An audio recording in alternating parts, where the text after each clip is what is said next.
Hi friends, இந்த வீடியோவில் பார்த்தீங்கன்னா சும்மா ரோட்டில் டீ குடிக்க போனால் கூட என் நடப்பு வந்துடும் போல். அதான் பாருங்கள், 100 நாள் காசு கேட்டான்னு கேட்குறாரு. என்ன வேணும்? அதான் 100 நாள் காசு எழுதிருக்காங்கிறான். கவர்மெண்ட்டில் தான் போய் கேட்கணும். கவர்மெண்ட்டில் தான் போய் கேட்கணும். கவர்மெண்ட்டில் காது கேட்கல, கிட்ட வராது பாருங்க. கவர்மெண்ட்டில் தான் போய் கேட்கணும். ஏறல இன்னும் காசு. எல்லாம் அடிபச்சு எங்கே போய் எடுத்தாங்களாம்? அந்த வார்டு எடுத்து போட்டாங்களாம். எந்த வார்டு? 1வது வார்டு. அதுதான் எடுத்தாங்கிறாங்க. 2வது வார்டு எடுக்கல. உங்களுக்கு தான் கைரேகை விழுவாதே. ரேகை விழுவாது. ஆமாம், இப்போலேருந்து பேங்கில் தான் எடுப்போம். ஐஎஃப்பி பேங்கில் போய் கேட்டேன். இப்போ இல்லை, அது ஒரு வாரத்துக்கு மேலே ஆகிடுச்சு. பணம் ஏறல. ஏறணும்.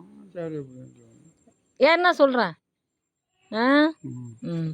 நல்லா நீட்டாக இருக்கிறீங்க ஒயிட் அண்ட் ஒயிட்டில். நல்லா நீட்டாக இருக்கிறீங்க ஒயிட் அண்ட் ஒயிட்டில், ரஜினிகாந்த் மாதிரி. பாய் சொல். என்ன